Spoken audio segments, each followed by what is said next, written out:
کیا درد ہوتا ہے، کیا رنگ. 12,000 دینار لے کے بادشاہ آیا اور آ کے حضرت کو پیش کیے کہ حضور آپ دیں اس عیسائی کو ڈبل دیں اور جائیں کام کریں.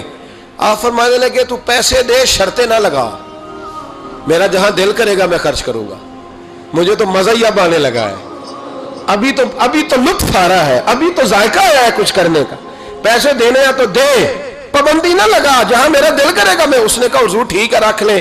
حضرت نے فجر مسجد میں پڑھی، جیب میں 12,000 دینار تھے، اعلان فرمایا بھی کسی اور کی بیٹی بھی بیٹھی ہے تو پیسے میرے پاس ہے. وہ 12,000 دینار بھی بانٹ دیا، اور 12,000 دینار بانٹ کے نہ تو پھر چلے گئے کھیت میں چارہ کاٹنے. اس عیسائی کو کسی نے بتلایا کہ ان کے پاس تو 12,000 آیا ہے پر تجھ سے جان نہیں چھڑائی انہوں نے، کہ وعدہ یہ ہوا تھا کہ 6 دیں گے تو جائیں گے، جب تک دیں گے نہیں تیرے گھر میں کام کریں گے. وہ نہ چارہ کاٹ رہے تھے، حضرت صاحب تو وہاں پہنچ گیا، دور جا کے کھڑا ہو گیا، کہنے لگا بابا پہلے تو میں نے مسلمانوں کے اخلاق سنے تھے، اب تو میں نے دیکھ بھی لیے، پر یہ بتا جب 12,000 آیا تھا جان کیوں نہیں چھڑائی؟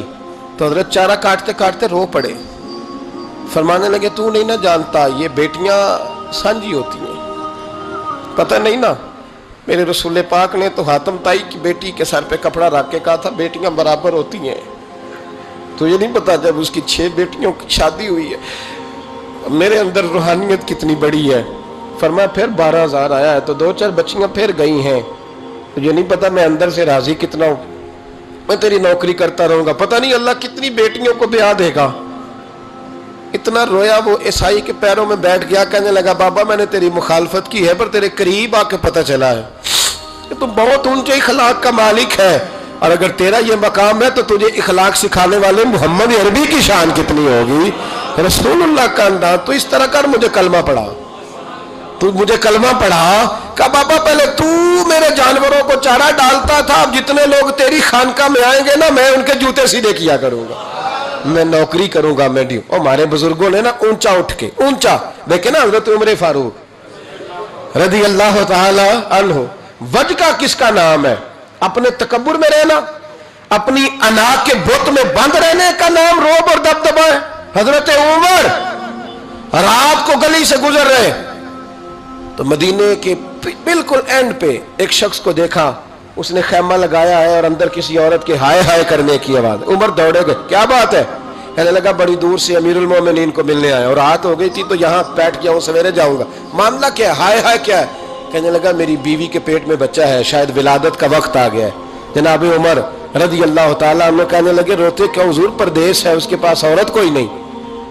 حضرت عمر کے چہرے پہ نقاب ہے، دوڑے گئے اپنے گھر کے دروازے پر کھڑے ہو کے اپنی زوجہ حضرت ام کلثوم کو کہنے لگے ام کلثوم یہ خاتون اول ہے، یہ صرف ادھر نہیں جائے گی ساتھ کہ اب انٹرنیشنل دورہ ہے، ورلڈ ٹور ہے تو ساتھ جائے گی. کہا خاتون اول ام کلثوم. جی حضور.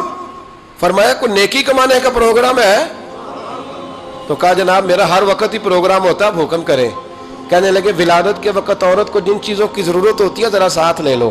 چنے لے لیے، گڑ لے لیا، گھی لے لیا، پتیلی لے لی، گلاس لے لیا، برتن لے لیے. حضرت عمر نے گھوڑے پہ بٹھایا. اب کرنا کیا ہے؟ تو وہ کہنے لگی آپ یہاں نہ آگ جلائیں امیر المومنین، تو آپ نہ چنے اور گڑ ڈالیں، اور ایک چیز جو ولادت کے وقت پکائی جاتی ہے وہ پکائیں، میں اندر جاتی ہوں. اندر بطور دایا، دائی کے طور پر عمر کی زوجہ خاتون اول خدمت کرتی ہیں. وہ آدمی کہتا ہے میں نے سمجھا یہ کوئی غلام ہے، عمر نے ڈیوٹی لگائی ہوئی ہے کہ آنے والے رات کے مہمانوں کا خیال رکھیں. میں اوئے اوئے کر کے بھی آوازیں دیتا رہا، اوئے یہ پانی دینا، یہ فلاں دینا، جو بے تکلف لے جائے. اوئے کا مطلب بے تکلف لے جائے. ادھر آنا بھائی، غلام کو جیسے آواز دی جاتی. کہتے حد ہو گئی. جب اندر بچے کی ولادت ہوئی نا، بچہ رویا تو جناب ام کلثوم اندر سے بولنے کہنے لگی امیر المومنین مبارک ہو، آپ کے دوست کو اللہ نے بیٹا عطا فرمایا ہے. وہ کہتا ہے میرے ہاتھ میں پیالہ پکڑا تھا پانی کا، جب کہا نا امیر المومنین تو دھڑام سے پیالہ زمین پہ گرا. میں نے کہا عمر آپ خود ہیں اور یہ میں تو آیا ہوں تو لوگ آپ کے نام سے کانپ رہے تھے. جناب عمر فرمانے لگے رب نے جو مجھے روب دیا ہے نا وہ دوسروں کی خدمت کی برکت سے عطا فرمایا. یہ میرے اندر کی سچائی ہے. اور میرے بھائی تھوڑا سا نا نکلے ذات سے، تھوڑی اپنی سوچیں بڑی کریں، ذرا دوسرے کے بارے میں بھی تھوڑا سا سوچیں، تھوڑا دیکھیں کہ آپ کس کو کس طرح. میں تو کچھ چیزیں پڑھتا ہوں نا تو وہ ختم کر دیتی ہیں، سفر ہی ختم کر دیتی ہیں کہ اتنا ہی کافی ہے.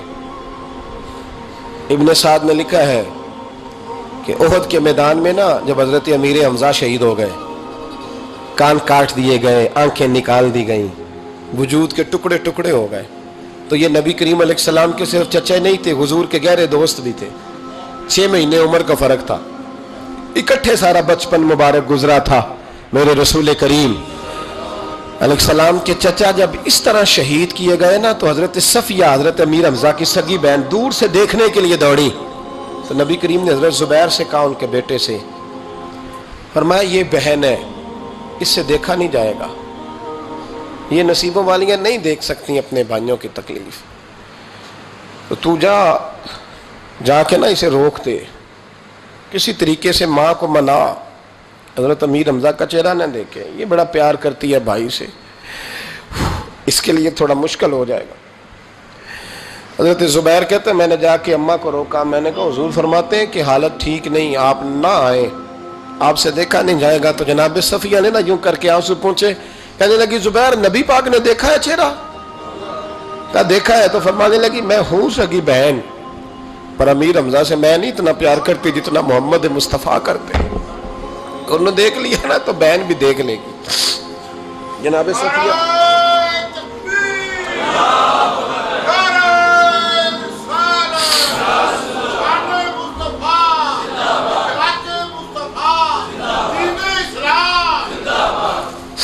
حضرت جناب صفیہ رضی اللہ تعالیٰ عنہ قریب آئیں، چہرہ دیکھا، کھول کے روئیں.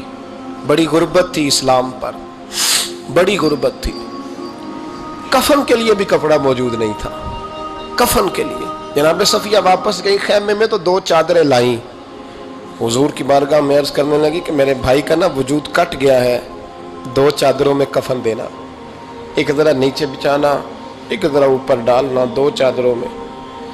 اللہ کے محبوب کفن دینے لگے تو حضرت سہیل ایک صحابی تھے، وہ بھی ساتھ، ان کا بھی وجود کٹا ہوا تھا. تو محبوب نہ واپس آ گئے. جناب صفیہ کہنے لگی کیا ہوا؟ کہ میرا حوصلہ نہیں پڑتا کہ چچا کو کفن دے دوں اور دوسرا غریب ایسے ہی پڑا رہے. یہاں نفسا نفسی پڑی نہیں، کون اٹھ کے سوچتا اتنا ذات سے اوپر کا چچا کو کفن دے دوں اور وہ پڑا رہے.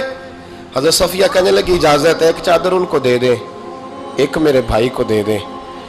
نبی کریم علیہ السلام نے چادریں کھولی تو ایک لمبی تھی ایک چھوٹی تھی. کہا صفیہ اب میں کیا کروں؟ یعنی وہاں جب میت پڑی ہے، جنازہ پڑا ہے، شہادت ہو گئی ہے، وہاں بھی قربانی کا یہ جذبہ، اب میں کیا کروں؟ اب کیا ہوا؟ فرمایا اگر میں بڑی چادر چچا کو دوں تو یہ بھی میرا دل نہیں کرتا کہ میں ان کو بڑی دے دوں اور دوسرے غریب کو چھوٹی دے دوں، اب کیا کریں؟ تو حضرت زبیر بن عوام کہنے لگے مجھے آپ دونوں کا پتہ ہے، اگر آپ کہیں تو میں قرآن اندازی کر دوں. یعنی اس وقت جب آنسو بہ رہے ہیں، تڑپ ہے، پھر بھی اتنا حوصلہ نہیں کہ اپنے چچا کو، اپنے بھائی کو تو ڈھانپ دیا جائے اور دوسرے کی میت پڑی رہے.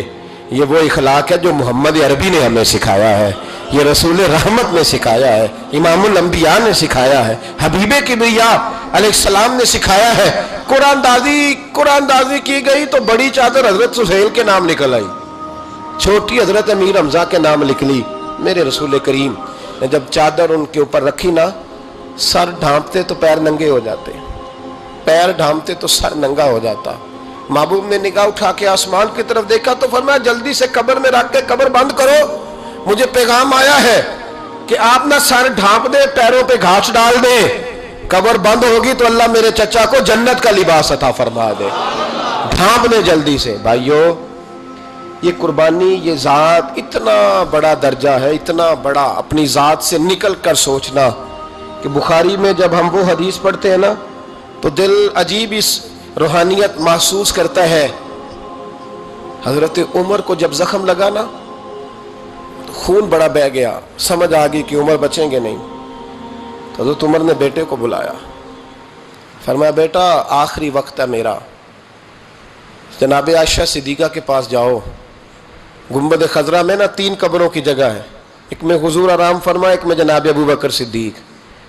بیٹا زیادہ زور نہ دینا، اس لیے کہ جناب عائشہ نے وہ جگہ اپنے لیے رکھی ہوئی ہے، ان کا حجرہ ہے، وہ مالکہ ہے. ہلکا سا کہنا، ہلکا سا.